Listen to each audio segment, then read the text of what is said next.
Welcome back to Real Estate Mindset. Today's video is going to be absolutely bonkers. Now, the data is in, and farming layoffs are skyrocketing as a result of the farming slump and the agricultural collapse. Now, that has been so powerful and far-reaching, it has absolutely devastated certain companies, including John Deere, who has recently announced their own series of mass layoffs and reported that they're moving their facilities in Polk County, Iowa, to Mexico. Now, that has absolutely devastated Polk County, Iowa. So we'll talk about that. We'll show you guys how all of these layoffs are spreading. And we'll ask questions like, why do the farmers lose 25 to 30% of income? And how much of that was a result of inflation and taxes? We'll talk about whether or not farms are going to start going bankrupt, whether or not John Deere is going to go bankrupt, and whether or not we have a farming bailout on the way, and whether or not it's even needed, or whether or not we should. Now, Mitch, before we jump in, sir, happy Friday evening. How are you, sir? Good. There is a lot going on. We've got pending lawsuits, pending indictments, Kansas artificial intelligence allegedly on the camera software. I mean, it's been a crazy 24 hours. So we're going to do the best we can to tie everything that Travis just said, plus what I just said, and tie it together and hope at the tail end it comes out being cohesive. I'm going to start by talking about the root of these problems and what's going on exactly with farmers. The way I'm going to do that is I'm going to briefly skim through the Economic Research Service, U.S. Department of Agriculture. This is their September forecast for the farming sector. Ultimately, what this is saying is they're forecasting a net decline in income of $6.5 billion year over year, which is 4.4%. Now, if we look at the top here, and again, this is net farm income. If we look to the peak right here, they're actually down 25% in just 2 years. But when we adjust this for inflation, it would actually be 6.8% down year over year for a total of 27 to 30% drop in net income. So massive things going on in agriculture right now. Now, one of the problems is the direct government farm payments. This provides a critical safety net for farmers and has for many years. And right now they're saying year over year, government farm payments is going down. And I didn't even know this, Mitch, $1.8 billion, which totals a whopping 15.1%. Now, in addition to that, total cash receipts are also forecasted to drop about 4.3%. If you guys want to come here and you want to check this out, go ahead. Again, I'm not going to read all of this, but this is very, very detailed information about what's going on. Now, there is one area of what I would call exponential growth, which is growth in animal product, which is supposed to go up 7.1% this year, or $17.8 billion. But unfortunately, as you guys are about to see, that is not enough. Production expenses forecast to decline slightly in 2024. However, despite that decline, farmers are facing record costs of labor, interest, and taxes. And as a result of the increase in labor costs of $3.4 billion, interest expense increase of $1.8 billion, production costs are actually rising despite what this is saying. And on top of that rising, so is farming debt. Agriculture is experiencing a significant downturn, and that downturn is drastically impacting other sectors, some of the sectors completely unrelated to agriculture. But my question is, how much of that, approximately, in your opinion, of course, sir, but how much of that 25 to 30% in net income decline is specifically a result of the inflation and taxes? So, as we've discussed, inflation is a tax. The inflation is completely fake. In other words, you see it at the grocery store, but you have to look at how was it created and the end result. And the answer is through the Federal Reserve, which has done things that they shouldn't be doing through fraud, as well as the local taxing entities, i.e. the school districts, which have their hands out for billions of dollars in bonds. And they are pointing back to the real estate taxing entities, or the taxing entities, such as your central appraisal district, which have created a tax on inflation. And that inflation is a fraud. So with regard to the farms, they're getting hit with double barrels, one of which is the actual cost of energy. And energy, as you know, is up. But energy, what a lot of people may not realize, is it takes real estate to house and create the fertilizer, and it takes energy to produce the fertilizer. So the farms are getting hit both sides.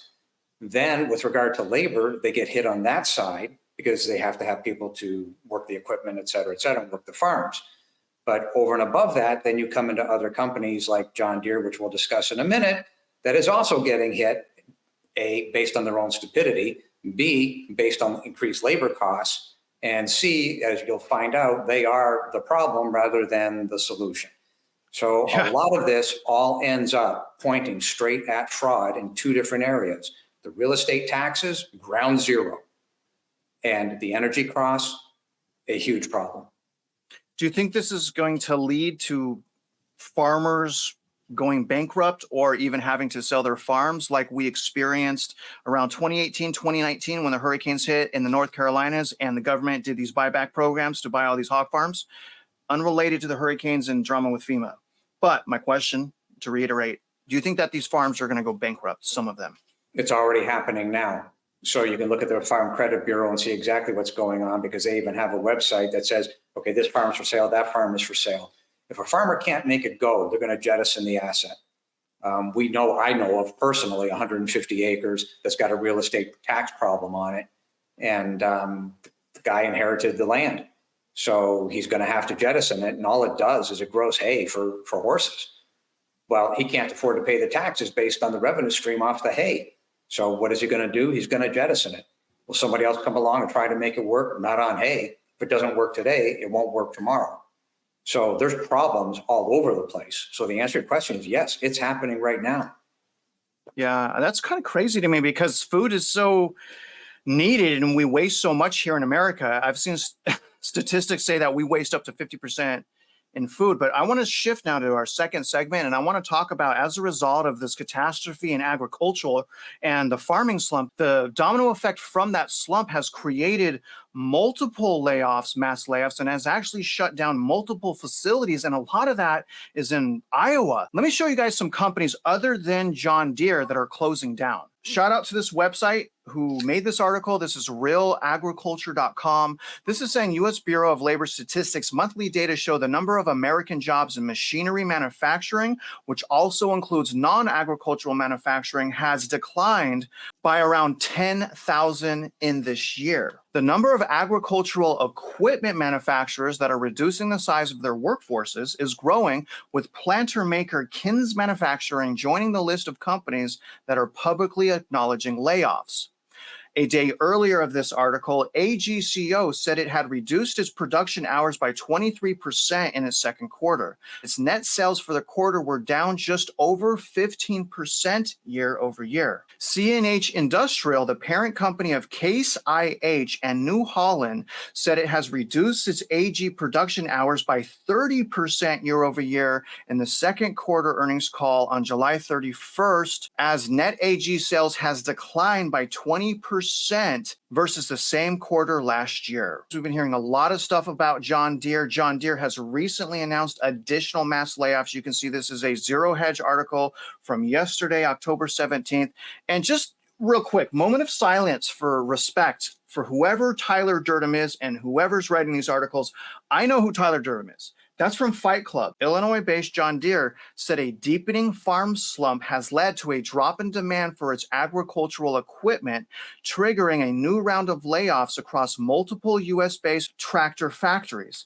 This also comes as Deere pulled back on disastrous diversity, equity, and inclusion incentives following conservative backlash and boycotts. I don't even want to get into that, but that's what they call woke and stuff like that. Again, I don't want to get into that. It's too political right now. I don't want to create any division, but demand for tractors and combines has tumbled since crop prices dropped, borrowing costs remain elevated, and inflation continues eroding farmer margins. Before Trump put Deere on notice, the company laid off approximately 600 staff members at plants in Illinois and Iowa. Months before that, the company laid off 2,600 workers across polk County. I'm going to show you guys the localized impacts now. Let me explain what you're looking at. This is an Excel format of the Warren mass layoff notice. This is a legal requirement. And all I'm looking at here is Iowa, and I've highlighted Polk County because I want to show you guys that layoffs are very devastating and they domino. Everything in yellow are the John Deere layoffs. This is going from January to year to date. Okay, so again, the yellow is John Deere layoffs. The green are layoffs related to either John Deere or layoffs that are related to the farming slump. I've highlighted Wells Fargo in red because Wells Fargo has nothing to do with farms. They don't grow vegetables. They don't produce manufacturing equipment. And I believe as a direct result of the farming slump and specifically John Deere layoffs, that's why you see Wells Fargo again in Polk County, Iowa, doing layoffs. You have all of this, and then you have this cluster of John Deere layoffs right here. In between that, another Wells Fargo, more John Deere layoffs. Here's West Liberty Foods, that's in green, mass layoffs. You see again, Polk County, look at all this, okay? Look at the Wells Fargo in between the yellow are John Deere, look at that. There's Tyson Foods, look at this, guys, insane. Look at the Wells Fargo again. There's Kins Manufacturing, you see that also in Iowa. Look at everything here in Polk County. So in other words, Polk County right now is getting absolutely ravaged by these types of layoffs. Now, before I start asking you questions, Mitch, let's first listen to what Donald Trump had to say about John Deere. And after you guys listen to this, comment below and let me know whether or not you agree with what he said. Not who you're voting for. I don't want to know that. I want to know whether or not you agree with what he said. Take a listen. Deere tractors. I know a lot about John Deere. I love the company. But as you know, they've announced a few days ago that they're going to move a lot of their manufacturing business to Mexico. I'm just notifying John Deere right now. If you do that, we're putting a 200% tariff on everything that you want to sell into the United States, so that if I win, John Deere is going to be paying a 200%. They haven't started it yet. Maybe they haven't even made the final decision yet, but I think they have. John Deere is going to, and anybody else that does this, because it's hurting our farmers, it's hurting our manufacturing. And if you do that, you're going to have a 200% tariff put on the product that you make in Mexico, right across the border. They think they're going to make product cheaper in Mexico and then sell it in for the same prices they did before, make a lot of money by getting rid of our labor and our jobs. Now, if it wasn't for all the political nonsense from John Deere, Mitch, I would kind of feel a little bit bad for them and say, hey, maybe they're forced to move to Mexico because they can't function here because the property taxes of inflation. But I mean, they got out of their lane, man. They got highly political. They created a hate, almost kind of like Disney. Can you tell me, first of all, starting with, do you think John Deere is facing bankruptcy? Not yet. Okay, so President Trump didn't really go far enough. And what we have to discuss here is pattern and practice. And when you have a C-suite making decisions that have nothing to do with business based on a political agenda, the entirety of that executive staff should be removed. Get rid of them. And that becomes further evidenced when they say, well, we're going to move this entire operation to Mexico. So they themselves are the problem. It's the C-suite. It's not the employees. The energy costs and the real estate taxes being ground zero are a cumulative compounding problem. However, the executive suite has made decisions that are in fact the problems. They are not the solution. The executive staff is providing the problems. They're adding the fuel to the fire. There's enough fire there already in the form of the real estate taxes and in the form of the energy costs. And that's affected all the way through the farms. So the idea that, well, we're going to move all this equipment and get rid of the labor in the United States, well, clearly that has a horrible effect on employment in the United States. What I'm asking is that the President Trump in particular recognize what's going on with the real estate. He fully knows about the energy costs because he said, drill, drill, drill. You've got to get these energy costs down in order to stop the compound cumulative effect of this circular argument that's being created by these people on the board at Deere and other companies. And to that point, The compound cumulative effect, when you have that document up showing what's happening in Polk County, think of what's going to happen in Polk County now with their school bond election. Give us more money or we're bankrupt. And as I keep saying, you school districts are bankrupt today. Never mind giving you another 10 cents. That isn't going to happen. And we've got a document coming up showing that shortly. But the bottom line is these things are all tied at the hip. Cumulative compounding effect. Give us more money. That's what the school districts will tell you. And it isn't going to help. All it's going to do is delay the inevitable bankruptcy of these school districts. So you may as well get busy and start walking this debt down effective immediately before the market does it for you. You know, Mitch, I'm so glad you brought that up, because that's one thing that these layoffs do and these facilities closing. Remember, you guys, all of the facilities that are closing and then those layoffs creating other facilities closing. Remember, the municipalities in those counties are now making less tax revenue. And because they make less tax revenue, they already have an approved budget, right? So they already have this approved budget. This is how much money we need to operate. That budget starts going down drastically, and they pass that expense on to owners of property. And those owners of property have no choice but to pass that on to your milk. You guys, you are drinking in the glass of milk that you have, or water, property tax. It's in your glass of milk. But Mitch, let's refocus. Polk County is, from what I could tell, is being devastated. Can you try to articulate why it's so hard to stop layoffs once they start? Essentially, it's like a snowball. It's getting bigger, it's getting bigger, it's getting bigger. And that's why the Federal Reserve, potentially, who are a bunch of liars, are saying now, oh, we don't care about inflation. We're watching the labor market, because they are scared about that snowball and how big it's going to get. Can you articulate that? Yeah. So many videos back, I said that mom and pop should be treating themselves as if they were a company. Well, in a company, you have real estate taxes and you have operating costs. Well, your real estate taxes are a direct result of how much you can afford on your mortgage. If taxes go up and your income is stable, your mortgage must go down, which isn't the case, right? Something's got to give, something's going to break. Well, the same thing can be said in your operating expenses. So John Deere has operating expenses that are going up in terms of the price of fuel. Well, so do you, mom and pop. So you're getting hit in multiple directions. Well, that's the nexus between all of this. Real estate taxes are ground zero of all of these problems. Your equity has been stripped. When the government steps in and says, you must pay us in perpetuity for the land under your feet, they have in fact stripped your ability to own that asset in 30 years. You don't own it. You have to keep paying taxes on it, which is why we said uniform states sales tax. Well, the solution for John Deere, coincidentally, is uniform states sales tax. Why? Because you put everybody on the exact same even playing field. The crime being committed here is the real estate tax.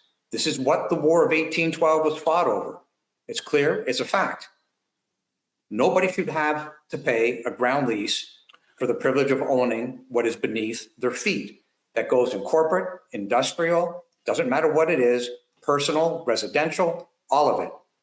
Get rid of that tax, go to a uniform state sales tax, and put all these entities, doesn't matter who it is, the dock workers, the docks themselves, the farmers, the manufacturers, everybody's now on the same playing field.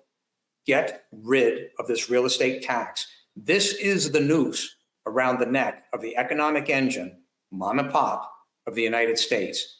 And anybody who doesn't recognize it is the problem. And that's where we are. I think it's fair to say that bonds are like a bailout. And as a result of those bonds, we can't even retire.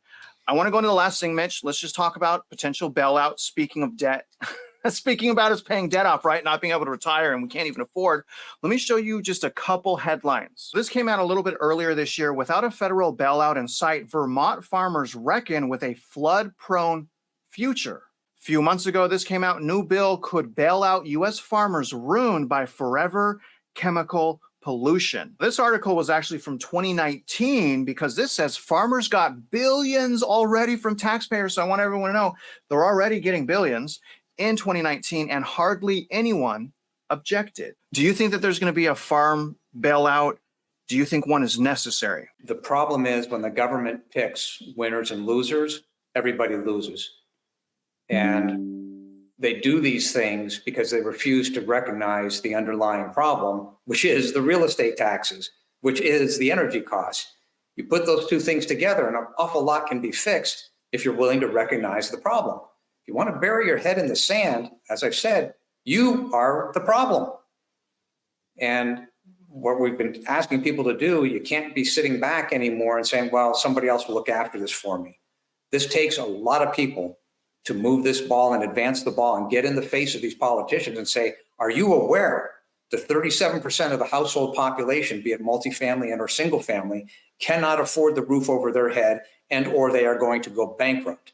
Are you aware that the taxing entities themselves believe that if those 37% go bankrupt, whatever amount they are paying into the tax system is now going to be put on the back of the remaining taxpayers, which cannot happen because that's the abject definition of bankruptcy. And that's where it all ends up, is bankruptcy. You've got a compounding circular argument created by pure ignorance and apathy.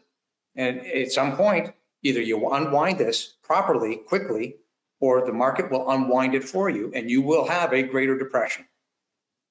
Yeah, you know what? Let's move on now and let's talk about how the middle class is, unfortunately, it breaks my heart, but the middle class is headed for bankruptcy. This is home price to income ratio. Speaking about property taxes, these guys have it super duper bad. And look at some of these cities. Look at Los Angeles being in the worst shape. Again, this is PE.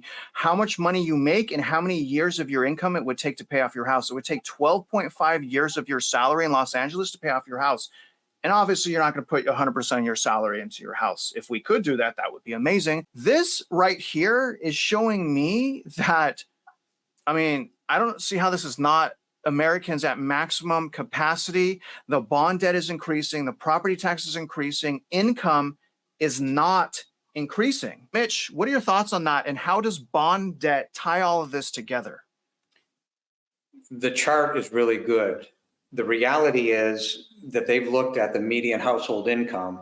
And if you go back to my website or on Travis's site with regard to these videos, you will see that we've actually put up charts and we've said nothing matters except the median household income.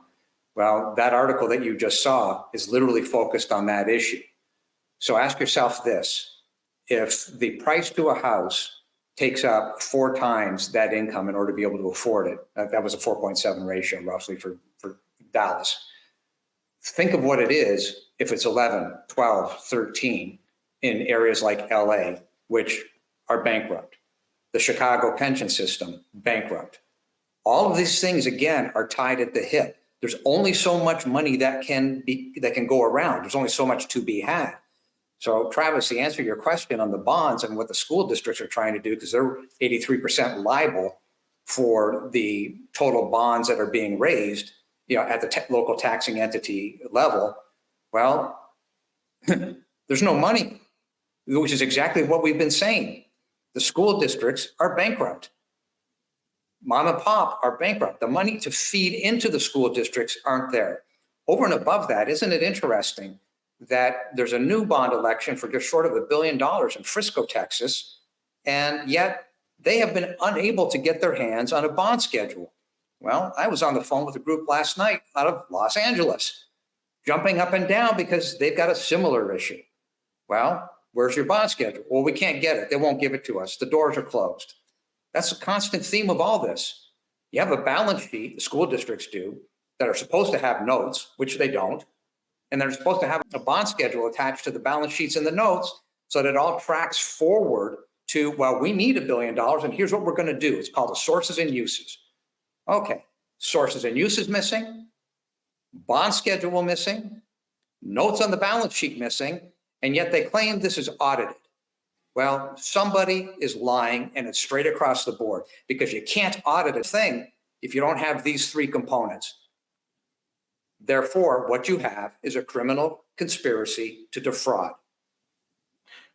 Mitch, we need to force these balance sheets to become public. And that's why, Mitch, they're so hard for us to get our hands on, because I'm pretty convinced that if the public actually saw the balance of these bonds, they would stop voting for more bonds, because essentially all of this bond debt, I kind of look at it, my impression is the bond debt is you as the taxpayer bailing out the municipalities if it's a localized one. Like my school district here in Harris wants $4.4 billion in bonds. I'm like, whoa, guys, you guys are going bankrupt. I don't want to touch that. You guys need to fix the problem and talk about the issues before you just throw money on top of it. When you can't just throw money on a problem of this nature, it's too embedded systemically. We can't even retire. Mitch, let's get the viewers out of here. How would you like to close, sir? There's a lot of problems that we've outlined in this video again today, but the reality is that all the problems are hooked at the hip. It's based on ignorance, because you have people sitting on these school boards that are completely clueless to what their signature means. If you're on a school board and you signed an oath and you're pushing forward a bond, knowing full well, as we are telling you here, that you're bankrupt today and you refuse to look at it, you are violating the law. You're violating the Texas Penal Code and you're violating federal law. By the way, when you sign an oath and you violate the law, that's a third-degree felony. You can't run from this anymore.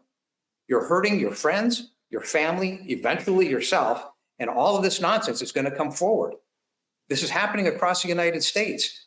So we know this because we're getting information by the hour, and it's happening everywhere. We've got indictments that are in the process. We received some information on AI out of Kansas last night. We've got pending lawsuits. We've got bond elections. All of this stuff is now hitting, and we've been poking at it long enough where people are beginning to wake up and smell the coffee. Now, I don't know what the end results of this are going to be, but I do know, mathematically speaking, if you do not unwind these debts, all hands on deck saying that's it, we're going to unwind this and get in front of the market. If the market moves in front of us, you will have a greater depression that'll make the original depression look like a piker.